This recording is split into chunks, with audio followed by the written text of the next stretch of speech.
Hello there, I'm the student and today I want to show you two crazy game mechanics that give you so totally broken rewards. First of all, get free manufactories in every province, including on provinces with trade goods where you can't even build a manufactory if you haven't unlocked the technology for that. And the second thing, which is that you can increase your heir's skills up to 666 if you want to, on literally every heir that you have. And for that I'm actually in a non-Iron Man game. I just set that up right here because I am not using a game mechanic that you guys don't know about. I'm actually using the same game mechanic that I showed in my last video where I talked about infinite reform progress growth.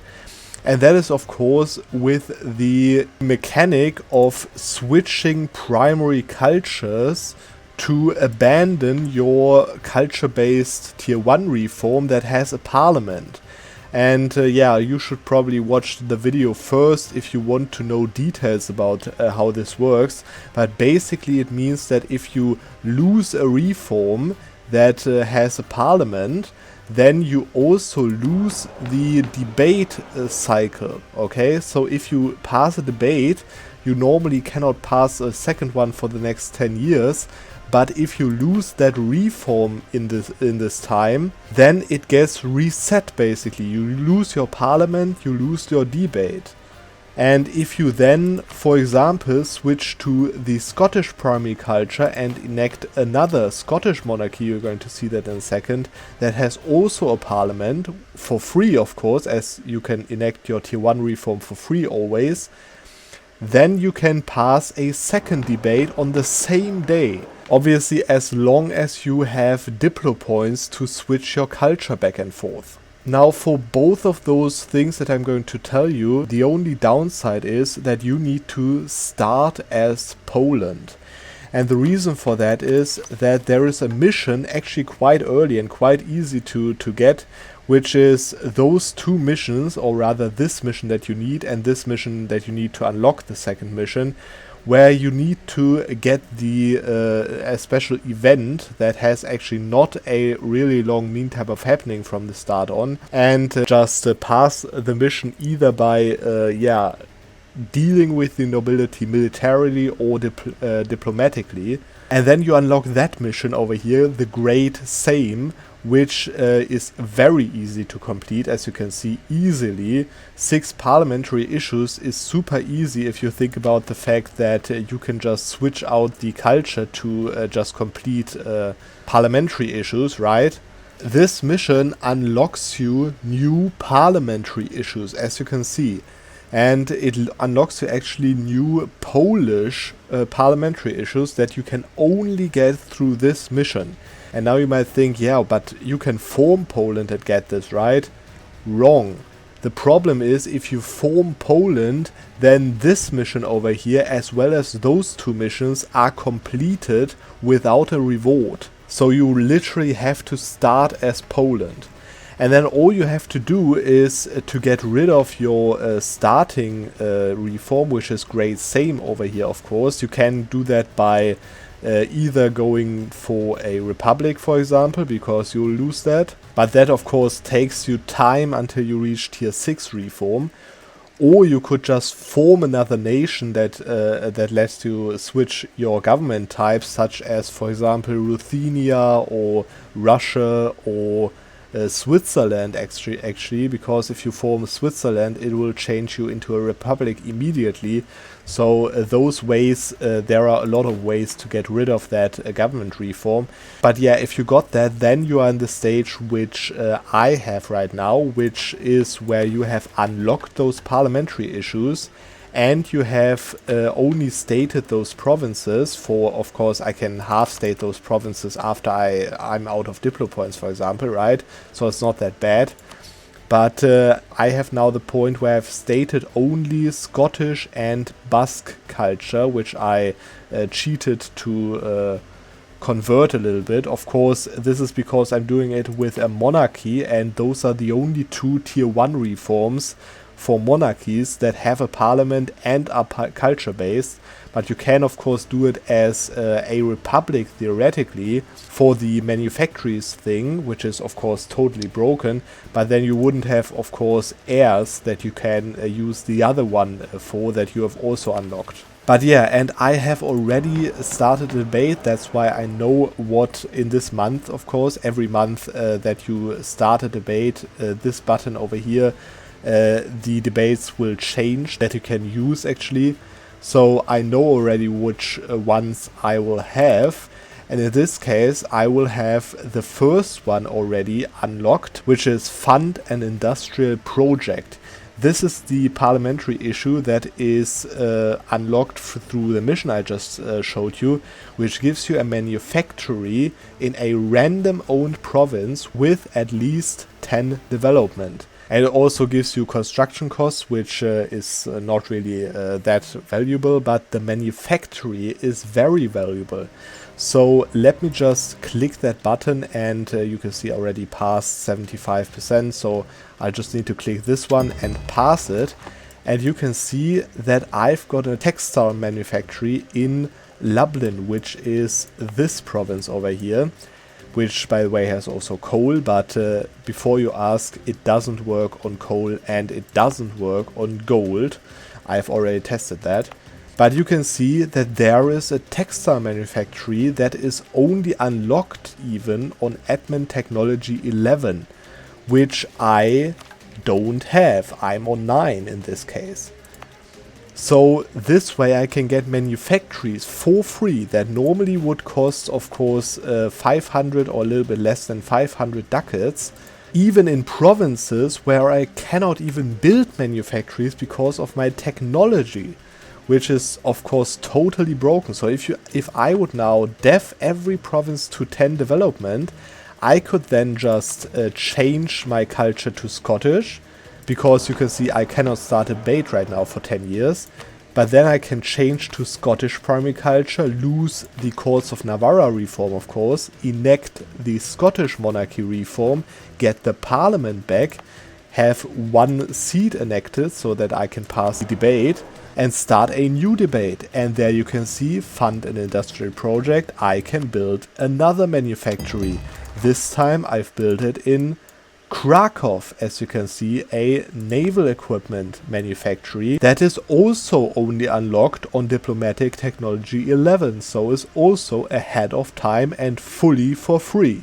Of course, not entirely for free, I lied a little bit, because it costs of course Diplo points, but still getting the manufactories ahead of time and totally for free can actually be super useful.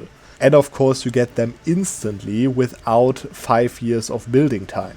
Now I loaded back the save file of the start of this video, because if I start a debate now and not enact this industrial project and instead scroll down a little bit, you can see that there is another debate or issue available, which is called Invest in Princely Education. That is also an issue that is unlocked through the mission that I told you in the beginning of the video. And it literally gives your monarch, or your heir for that matter, additional skills, as you can see. Now, before I talk about what this actually does exactly, this one over here, this fund and industrial project thing, seems to be available like in 99% of the cases when you start a debate. I don't know exactly why, but it seems that the requirements are way easier.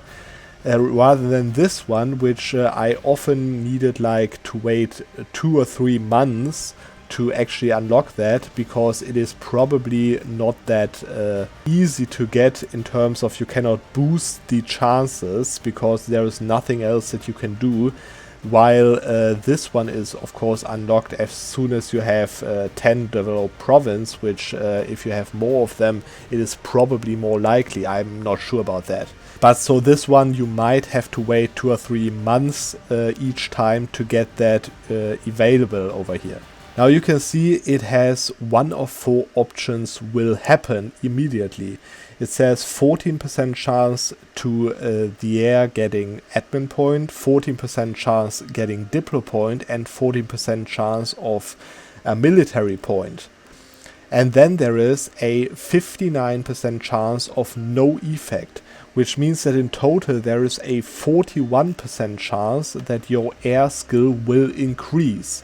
Of course, only as long as he hasn't gotten a 6 skill in one category, which in that case the chances will basically be wasted for that category, of course. By the way, it also gives you for 10 years local Heir military skill, which is only affected for new heirs, so you could also just enact that, wait for an heir to happen that will have like an additional military skill, and then do that again and again to boost him even further. You basically pay 90 diplo power per chance of 41% of increasing your heir skill, given that he is not a 6 in the random category, right? Now, of course, you can still wait and, you know, disinherit your skills or something until you get something above average, which I in this case did. You can see he is 553, which is already above average. You can still do that, and I would recommend you that you still do that, that you don't have to pay so many diplo points, right? But then, of course, to get a 666 heir is super unlikely in this game, right? And even to get 2 6s in 2 categories is also already super unlikely. Now what this does is can take an above average heir such as this one, or like a 444 category guy, or this guy's a 553, and then boost him, the above average heir already, and boost him to a 666 with minimum amounts of diplo power spent and with maximum chances of then giving him a 666 trait. As you can literally just get that over and over again by switching the cultures back and forth, and therefore as long as you are willing to pay infinite amount of diplo points, you will always be able to make your heirs a 666 ruler when it comes on the throne. And now keep in mind that of course this is a loop, kind of a loop of course, right? Because if I boost my heir, then I will get more diplo power when he gets to the throne, and therefore I will have more diplo power available to boost my next heir to a 666 as well. So this is totally broken. And so that you can see that it actually works, it just took me actually a little bit of time, as I was apparently quite unlucky. But anyways, there you can see it. I just passed that thing like the 4th time, I think. And it actually made my heir being a 653 now instead of a 553. So this parliamentary issue actually does what it says that it does. And of course, keep in mind that if you don't get that thing, so just switch back, for example, and start a new debate. And if you then see that you don't have that available, then just click the one with the manufactory, and manufactories for free as long as you don't get it, and if you get it, then just pass the one for your heir.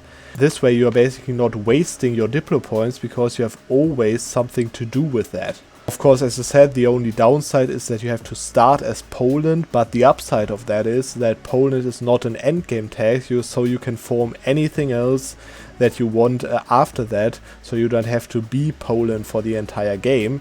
So that's really nice, and I think those 2 modifiers on its own are already totally broken. So I hope you enjoyed the video, and we are going to see on the next Monday. Happy New Year!